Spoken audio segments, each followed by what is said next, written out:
오늘 말씀은 요한복음 8장 제2절로부터 11절까지 말씀을 제가 봉독해 올리겠습니다. 아침에 다시 성전으로 들어오시니 백성이 다 나오는지라 앉으사 그들을 가르치시더니 서기관들과 바리새인들이 음행 중에 잡힌 여자를 끌고 와서 가운데 세우고 예수께 말하되 선생이여 이 여자가 간음하다가 현장에서 잡혔나이다. 모세는 율법에 이러한 여자를 돌로 치라 명하였거니와 선생은 어떻게 말하겠나이까? 그들이 이렇게 말하면 고발할 조건을 얻고자 하여 예수를 시험함이로라. 예수께서 몸을 굽히사 손가락으로 땅에 쓰시니 그들이 묻기를 마지 아니하는지라.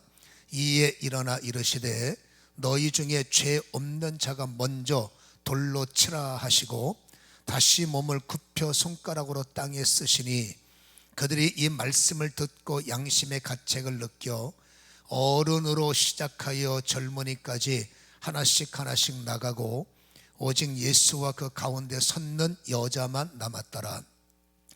예수께서 일어나사 여자 외에 아무것도 없는 것을 보시고 이르시되 여자여 너를 고발하던 그들이 어디 있느냐? 너를 정죄한 자가 어디 있느냐? 대답하되 주여 없나이다.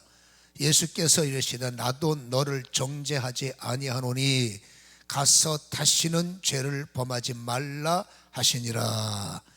아멘. 깨달음을 위해서 기도하시고 진리의 영으로 사로잡아 주시며 오늘도 수고하고 무거운 모든 짐들이 예배를 통해서 내려지며 우리의 골수와 심령 속에 기름진 것을 채워 거듭남의 아버지 완성이 이루어지게 하여 주옵소서. 통성으로 기도합니다. 주여 오늘도 말씀을 아버지 사모하며 아버지의 영으로 목마른 가슴을 품고 이곳에 왔나이다.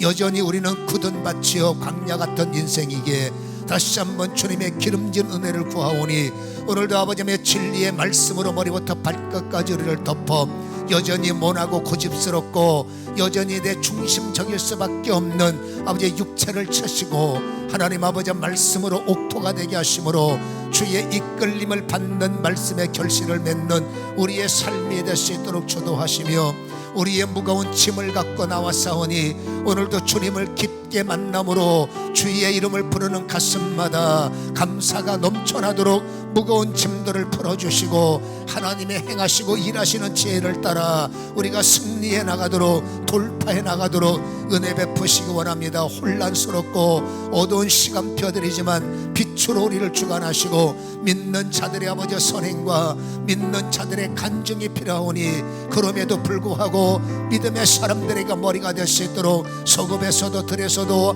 항상 간증과 자랑과 아버지의 복을 받을 수 있도록 열리는 아버지의 은혜가 아버지여 부어지게 하여 주옵소서. 성령님 흑암 속에 공허 속에 어둠 속에 다시 한번 운행하시되 우리를 통해서 빛이 시작되며 창조의 아버지의 은혜가 시작될 수 있도록 살리는 자들 일으키는 우리가 되도록 역사하시되 예배를 방해하는 원수마귀가 끊어지게 하시고 진리의 성령님 종과 말씀을 듣는 이들이 하나로 연합되어 오늘도 주의 뜻을 이루어 나갈 수 있도록 역사하여 주시옵소서. 입술의 성령의 말하게 하심을 부어주심을 믿사오며 예수님의 거룩하신 이름으로 기도하옵나이다. 아멘. 오늘 본문의 말씀을 보면 서기관들과 바리새인들, 이 사람들은 말씀에 벗어나는 사람들에게 법을 집행할 수 있는 그러한 권한이 있습니다. 이들이 법을 집행하는데 남의 불행을 악용을 하는 거죠. 그 남의 불행을 악용을 해서 예수님을 어떤 함정에 빠뜨리려고 하는 그런 계략을 가지고 예수님 앞에 나옵니다. 그리고 오늘 읽은 본문에 보면 4절에 예수께 말하되 선생님 이 여자가 간음하다 현장에서 잡혔습니다. 5절에 모세는 율법에 이런 여자를 돌로 치라 명했는데 선생은 어떻게 하시겠습니까? 라고 질문하는 거예요. 여러분 예수님께서 둘 중에 하나입니다. 돌로 치라 아니면 여러분 돌로 치지 마라 둘 중에 하나인데 이 질문 자체가 예수님에게 외통수가 될 수밖에 없는 거예요. 왜냐하면 예수님께서 사역하시면서 항상 강조했던 게 두 개였습니다. 요한복음 12장 47절에 보면 내가 온 것은 세상을 심판하려 온 것이 아니라 나는 구원하려 왔다. 여러분, 심판이 아니라 구원하러 오심을 강조한 분이 만약에 돌로 치라 하면은 위선자가 되는 거죠. 어떻게 말하고 행실이 그렇게 다릅니까? 심판이 아니라 구원이라 말해놓고 이 사람은 돌로 치라면 돌로 치는 것은 법의 집행이지만 당신은 위선자가 아닙니까? 그리고 만약에 돌로 치지 마라, 그냥 살려줘라 라고 판결을 한다면, 여러분, 평소에 주님의 설교 가운데는 마태복음 5장 17절이 핵심이었지 않습니까? 나는 율법과 선지자를 폐하려 온 것이 아니라 완전케 하려 왔다. 아니, 율법을 완전히 지키시는 분이 왜 율법을 어긋납니까? 왜 율법을 벗어납니까? 그는 위법자, 범법자가 되는 거죠. 그러니까 한마디로 이들의 질문은 이렇게 말해도 저렇게 말해도 여러분 외통수에 걸려 있다는 것을 우리는 알 수가 있다라는 거죠. 그들의 그 난처하게 보이는 질문 앞에 주님의 행동은 좀 엉뚱해 보이지 않습니까? 8장 6절에 보면 그들이 질문할 때 고발의 조건을 찾는다고 그랬죠. 그때 예수께서 하반절에 몸을 굽히사 손가락으로 땅에 뭔가를 쓰십니다. 여러분, 이들이 볼 때는 예수님을 사태 지연의 행동으로 보는 겁니다. 입장 곤란하니까 회피하네, 대답이 곤란하니까 엉뚱한 짓 하시네. 그들은 그렇게 생각할 수밖에 없기 때문에 7절 상반절에는 계속 묻기를 맞지 않는다는 것은 계속 다그치는 겁니다. 빨리 대답하세요. 어떡할까요? 때릴까요? 보낼까요? 그들은 여러분 이렇게 대답해도 걸리고 저렇게 대답 걸리니 이게 외통수 아니에요? 얼마나 속으로 신바라, 이렇게도 걸리고 저렇게도 걸리니 가만 안 둘 거야. 그들은 그러한 마음을 기대하고 계속 예수님을 다그치는데 예수님은 계속 땅에다가 글을 쓰시는 거예요. 이게 성경의 가장 난의 절 중에 하나죠. 무슨 글을 쓰셨을까? 그걸 어떻게 알아요? 여러분, 주님께서 뭐라고 쓰셨는지 가르쳐 주셔야 그랬네 따라가는데, 쓰신 거는 분명한데 뭘 쓰셨는지 말씀하지 않기 때문에 이것은 섣불리 해독했다가 큰일 나는 거죠. 그래서 이거는 난의 절이고 그냥 쓰셨다라고 끝내야 되지만, 그러나 이 내용은 주님이 이런 글을 쓰셨어요 라고 말할 수는 없지만 우리가 내용을 조금 더 이해하려면 부득불 추측할 수밖에 없는 겁니다. 추측을 해서 그 내용들을 우리가 좀 유추해 볼 때 좀 말씀의 이해도가 편하기 때문에 주님이 이렇게 쓰셨습니다를 강조하는 것이 아니라 이렇게 쓰실 수도 있을 것이다, 그거를 말씀을 드리는데, 저는 이렇게 생각합니다. 주님께서 어떤 글을 쓰셨을까? 성경에 보면 손가락으로 하나님의 손가락, 주님의 손가락으로 하신 일들이 많은데, 시편에 보면 주님의 손가락으로 우주 만상을 창조하신 장면들이 나오고요. 조금 더 구체적으로 보면 출애굽기 31장 18절에 보면 여호와께서 시내산 위에서 모세에게 이르시기를 마치신 때에 증거판 돌을 모세에게 주셨어요. 이는 돌판이요 하나님이 친히 쓰신 것이라. 하나님이 무엇인가를 쓰셔서 그거를 돌판을 줬는데 받아보니까 그게 율법이요, 받아보니까 주님의 계명이란 말이에요. 근데 성경에는 친히 쓰셨다라고 말했는데, 이 친이라는 원문은 에츠바라는 히브리 단어를 쓰는데, 이 에츠바라는 해석은요 손가락으로 해석이 됩니다. 그러니까 친히 쓰셨다는 원문은 뭡니까? 주님이 손가락으로 친히 계명을 쓰시고 율법을 쓰셔서 모세에게 주셨다, 이러한 기록이 되는 것입니다. 돌판에 계명을 쓰셨구나, 돌판에 율법을 쓰셨구나, 그렇게 해서 모세에게 준 거예요, 백성들에게. 그러면 여러분, 돌판에는 계명을 쓰셨다면 흙에는, 땅바닥에는 뭘 쓰셨을까? 이거는 우리에게 주신 묵상목이라고 했지 않습니까? 저는 이렇게 생각을 합니다. 돌판에 주셨던 계명을 여러분 위반했다고 한 여인을 데리고 와서 예수님을 여러분 정죄하려고 함정을 판 겁니다. 여러분, 이 여인이 한마디로 말해서 계명을 위반했습니다. 그 계명 위반은 우리가 알다시피 출애굽기 20장 14절에 간음하지 말라, 이 말씀을 위반했으니까 어떡할 겁니까? 그 말씀을 기록하신 분에게 와서 이 말씀을 위배한 여자를 어떡할까요? 라고 말할 때 그 말씀을 기록하신 하나님이 여러분 땅바닥에 곤란하다고 딴 걸 썼을까? 입장 난처하다고 시간 끌기용으로 여러분 엉뚱한 일을 하셨을까? 예수님께서 여러분 글을 쓰고 있지 않다가 글을 쓰고 계실 때 그들이 찾아와서 그런 말 했다면 이해가 되지만, 여러분 가르치시고 나서 그들이 찾아와서 어떡할까요? 라고 말을 듣자마자 주님은 땅바닥에 쓰셨단 말입니다. 그러니까 이거는 여러분 생각하기가 좀 편하잖아요. 손가락으로 계명을 썼는데 위배된 여인을 데리고 와서 판단하세요 라고 할 때 주님은 틀림없이 여러분 그 위배에 대한 내용에 대한 해석을 아마도 쓰시지 않았을까, 이렇게 우리는 생각할 수가 있는 겁니다. 땅바닥에 계명에 위배된 내용을 풀어낼 수도 있는 거예요. 자, 지금 이들은 말합니다. 이 여인이 율법을 범했습니다. 때릴까요 말까요? 속으로는 신바람 나는 거죠. 이제 외통수에 걸렸으니까 꼼짝 못할 거야. 근데 주님은 여러분 그 말씀을 듣고 땅바닥에 뭔가를 쓰시는데, 여러분 틀림없이 쓰셨다면 이런 내용을 쓰시지 않았을까? 그들은 여러분 출애굽기 20장 14절만 갖고 지금 따지고 있는 거예요. 근데 이 말씀은 레위기 20장 10절에 좀 더 확장되어 있습니다. 뭐라고 확장되어 있냐면, 누구든지 남의 아내와 간음하는 자, 곧 그 이웃의 아내와 간음하는 자는 그 간부 남자죠, 음부 여자죠, 반드시입니다. 죽여야 된다.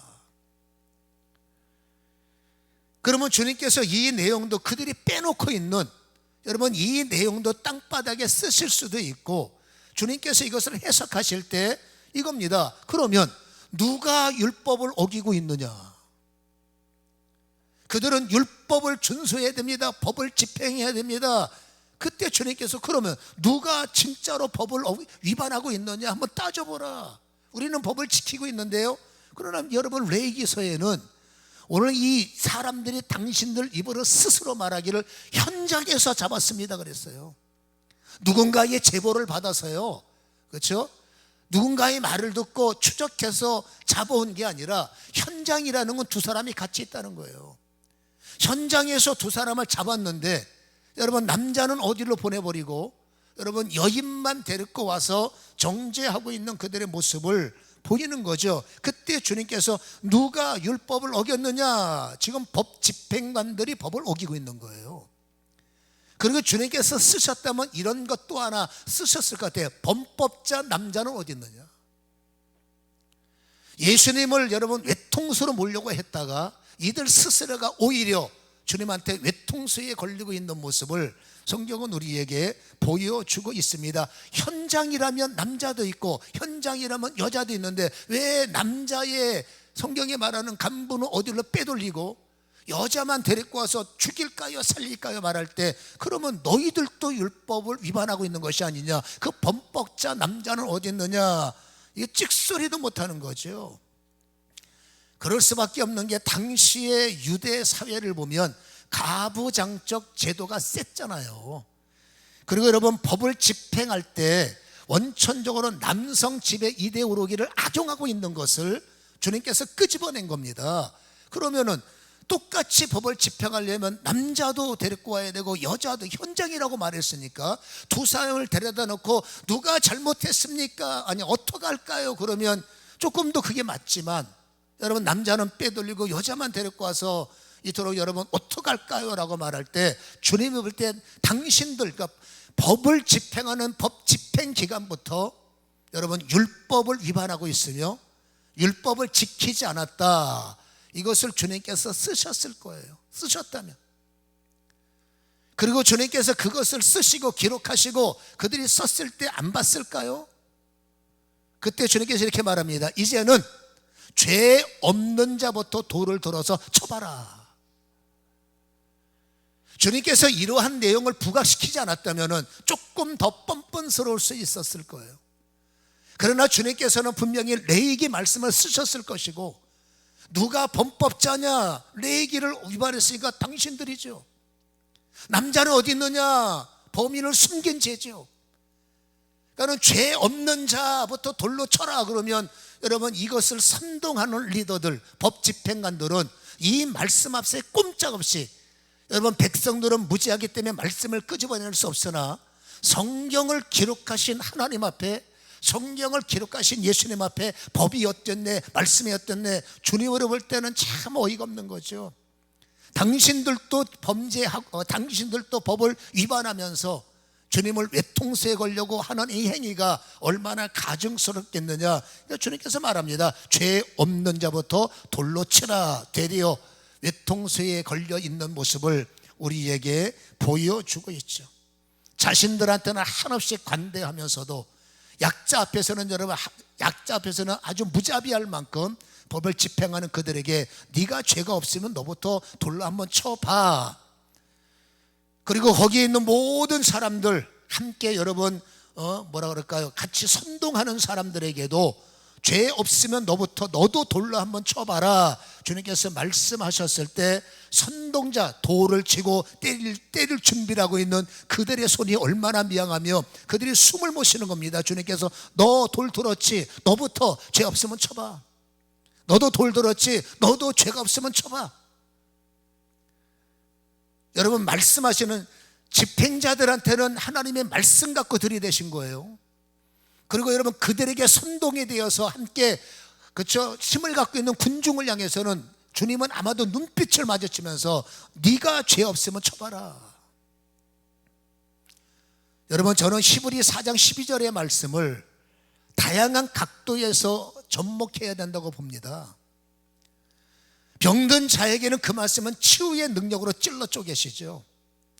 한없이 외로운 마음을 가진 자들이 고통을 당할 때 그 말씀은 찔러 쪼개서 연약함을 제거하시고 강함을 채우시는 말씀이기도 하시죠.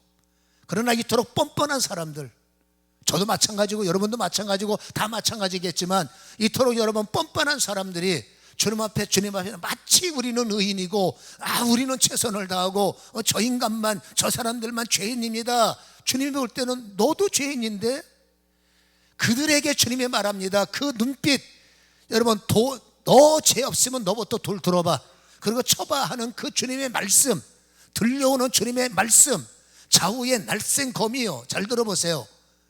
여러분, 혼을 찔러버린다고, 관절을 찔러버린다고, 골수를 찌른다고. 이 말은 약한 자에게는 치유의 말씀이지만 지금 이들에게는, 여러분, 하나님께서는 그들의 생각을 찌르시고 골수를 터치하신다는 의미입니다. 이 말씀에는 주님의 눈빛으로 그들을 쳐다보시면서, 주님은 그렇다고 우리처럼 기분 나쁘다고 소리 지르고 난리치고 한번 해보자, 주님은 절대 그러지 않고 조용하시잖아요. 여러분, 그렇지만 말씀 한마디 한마디는 약한 자에게는 정말로 놀라운 위로요. 말도 안 되는 악질들에게는 그 말씀은 절대 위로가 될 수 없고 살아있는 검으로 이렇게 들리는 겁니다. 내 말이 너의 골수를 터치한다는 것은 나의 심판의 눈으로 보고 네 골수에 뭐가 꽉 차 있는지 나는 알아요. 네 생각에 뭐가 가득 차 있는지 나밖에 누가 알겠습니까마는, 심판의 눈을 갖고 계시는 주님 앞에는 네 생각에 무슨 생각을 하고 하루를 사는지, 너도 길거리를 가면서 무슨 눈으로 사람을 보고 무슨 마음을 품고 있는지 남들한테는 걸리지 않았으니까 모르지만, 주님은 나는 네 생각을 꿰뚫고 있다. 그리고 네 골수에 뭐가 가득 차 있는지, 어떤 욕심, 어떤 음란이 있는지 나는 알고 있다. 너는 안 걸린 것뿐이지. 너 자신 있으면 돌 들어봐. 그리고 네가 자신 있으면 때려봐. 여러분, 그 말씀 앞에서 누가 감히, 사람들 앞에서는 여러분 싸우고 네가 봤냐 뭐하냐 싸울지 있지만, 심판주 앞에서는 그런 말을 할 수가 없을 거 아닙니까?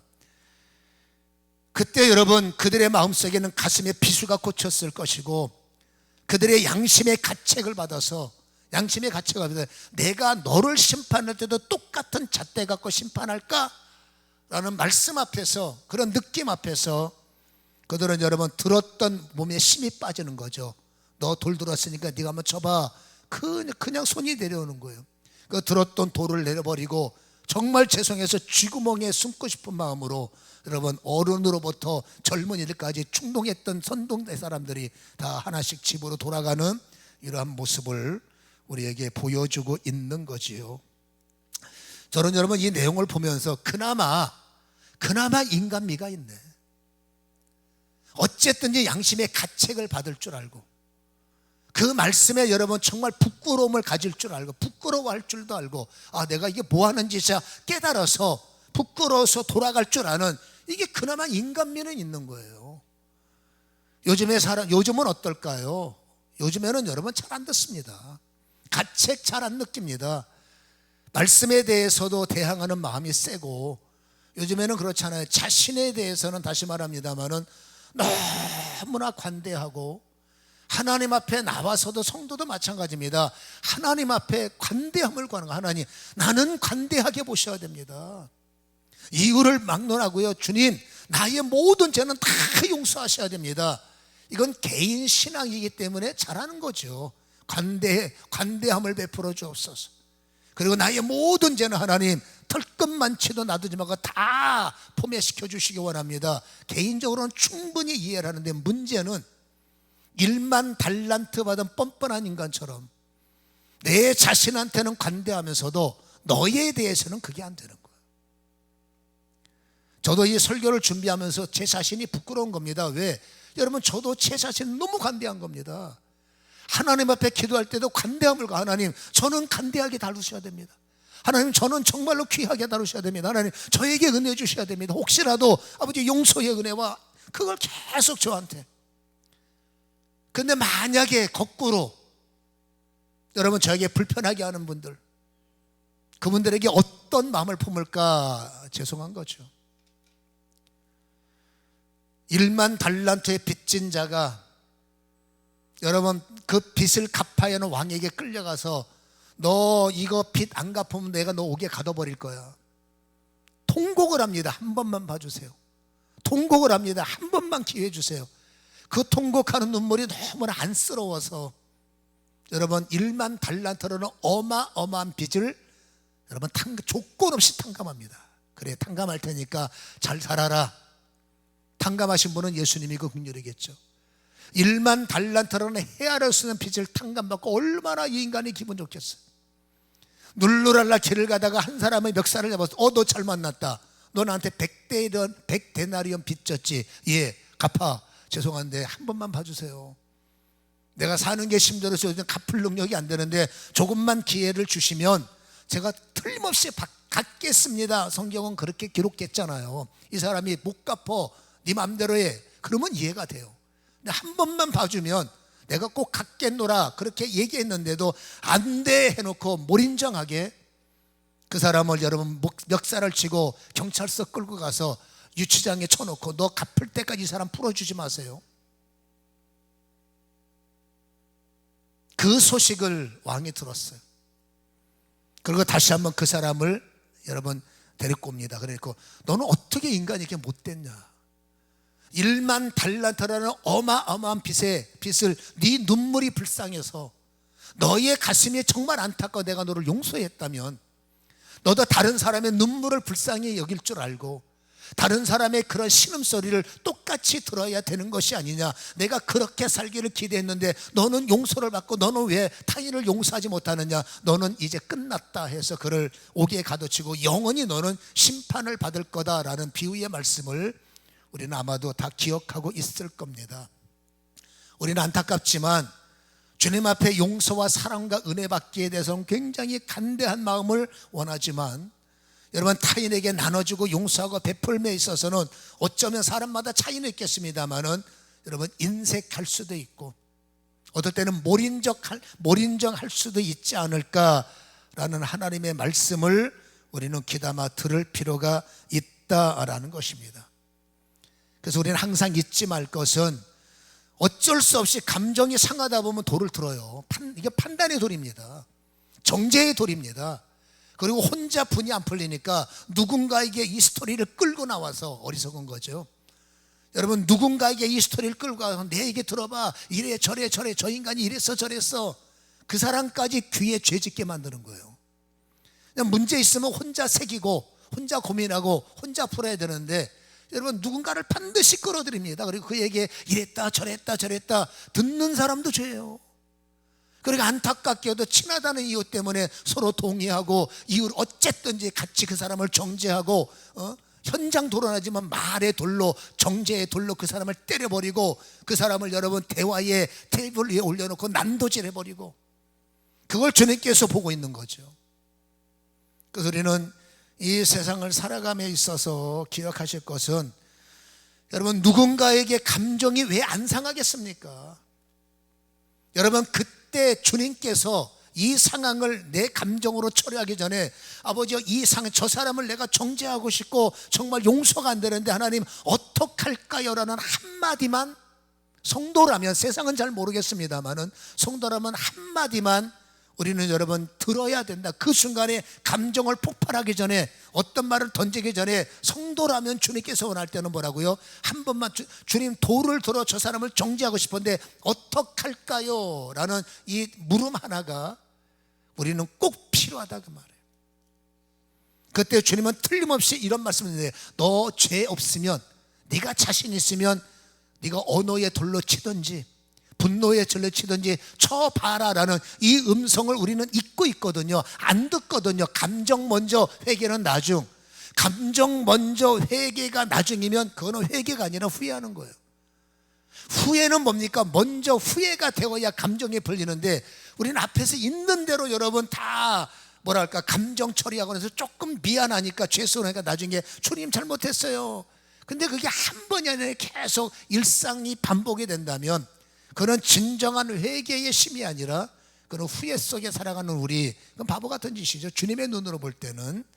그래서 어려운 이야기입니다만 오늘 말씀을 받았기 때문에 이런 점 하나가 필요합니다. 점을 찍고, 감정이 있을 때 점을 찍고, 누군가를 입술로 정죄, 언어의 돌로 그를 때리기 전에 하나님 어떡할까요? 때릴까요? 어떡할까요? 라고 말할 때 네가 자신 있으면 때려봐라 라는 주의 음성을 혹시라도 듣는다면, 내 풀었던 여러분 올라왔던 감정의 돌이 이들처럼 내려오진 않을까. 양심의 가책을 받으면 그나마 살만한 세상 아닙니까? 하나님의 지배를 받으면 그나마 인간미 있는 세상이 아니겠습니까? 주님의 음성이 들려오면 여러분 나의 완악한 마음이 꼬리를 내릴 수 있다는 것을 오늘 말씀을 하시기 때문에, 우리가 1만 달란트 빚진 자의 그 어떤 여러분 길을 따라가지 않으려면 반드시 오늘 말씀은 잘 가슴속에 간직하는 은혜가 있기를 주님의 이름으로 간절히 소원합니다. 여러분 주님의 트레이드 마크는 당연히 용서예요. 여러분 세상은 용서가 안 되기 때문에 저 인간을 사람 만들어야 돼, 저 인간을 바꿔야 돼, 누군가를 고쳐야 돼 라고 하면 여러분 힘으로 밀어붙이잖아요. 세상은 법이라는 것이 있습니다. 그리고 여러분 채찍이라는 것이 있습니다. 여러분 법으로 가둬버리고 채찍으로 때려서 어떻게 하는지, 이거 인간 만들어야 돼, 사람 만들어야 돼. 법이 세니까 굴복을 해야죠. 채찍이 아프니까 고개를 숙여야죠. 그러나 그게 진정한 굴복일까요? 진정한 복종일까요? 아니라고 봅니다. 그냥 힘이 없으니까 굴복하는 척, 힘이 없으니까 복종하는 척. 그러나 그 마음속에 뭐가 생길까요? 감정. 그 마음속에 여러분 그 마음속에 상처는 더 깊게 쌓일 수밖에 없다는 거예요. 언젠간 두고 봐라 보복하리라, 나도 모르는 사이에 그런 마음이 생길 수가 있다는 거예요. 물론 사랑하다 보면 징계는 어쩔 수 없지만, 그러나 방식 자체가 여러분 믿음의 사람들은 어떤 힘으로 찍어 누르고 어떤 억압으로 찍어 누르면, 아이들이 힘 없을 때는 엄마 말 들어요.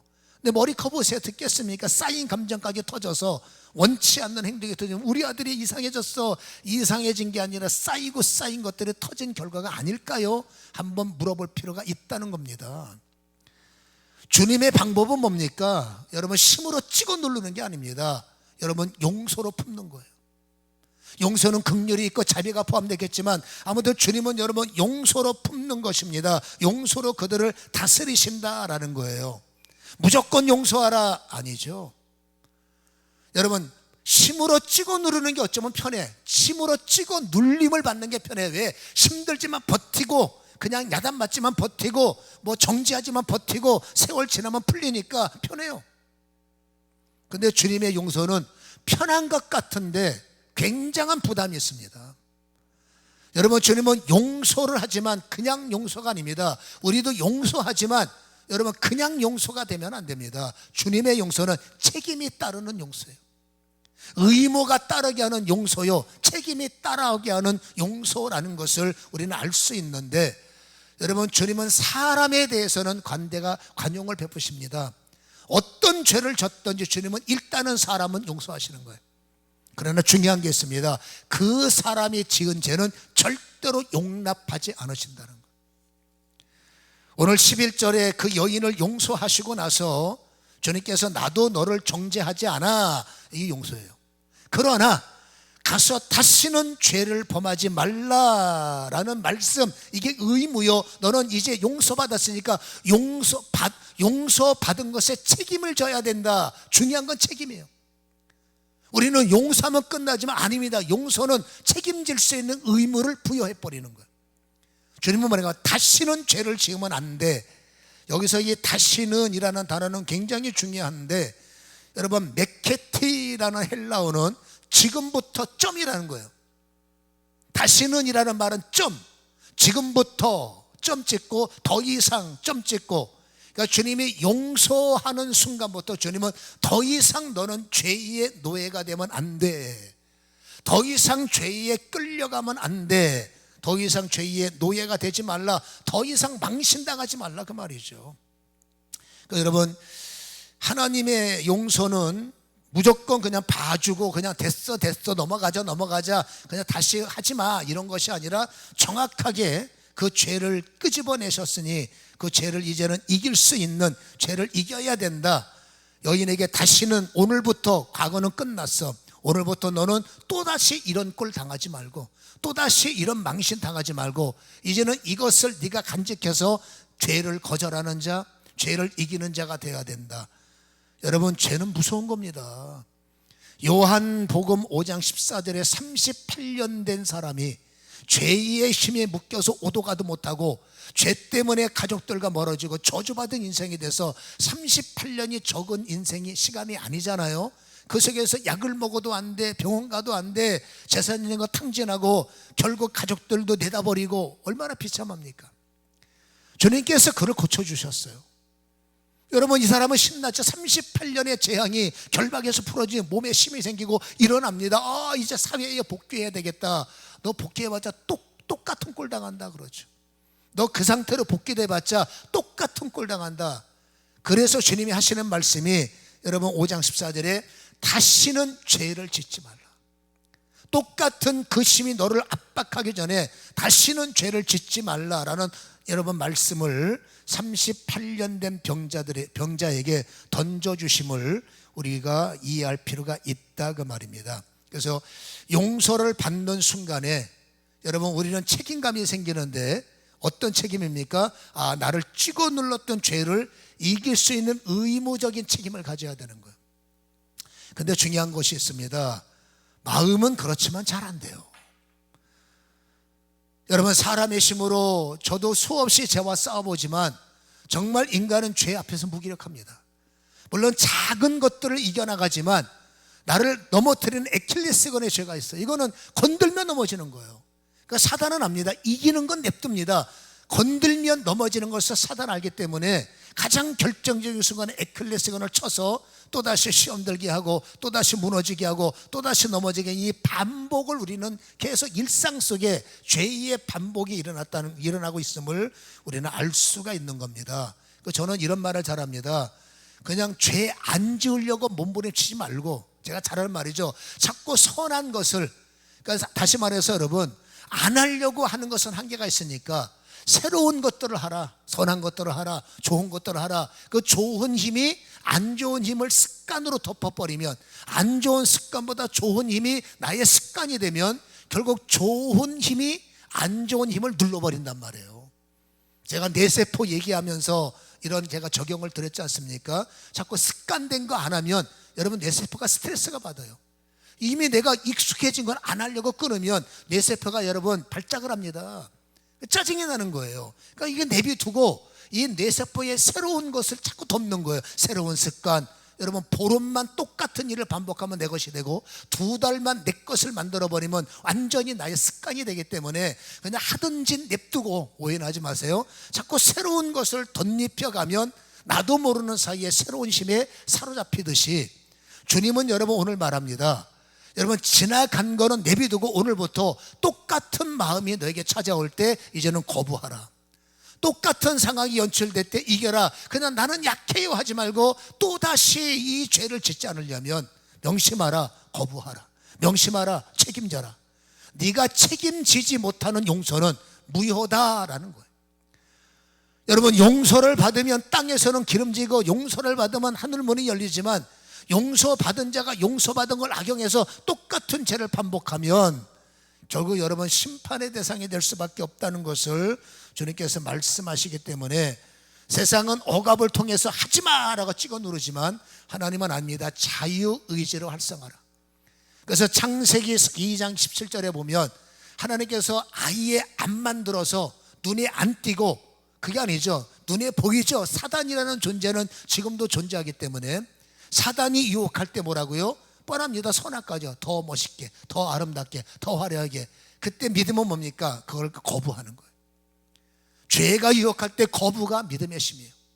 죄가 우리를 무너뜨릴 때 여러분 거절하는 것이 믿음의 힘이라는 것을 창세기 2장 17절은 강조하고 있기 때문에 그 순간의 의지 발동인데, 인간의 힘은 끄집어낼 수는 있지만 밀고 나가는 힘은 어려요.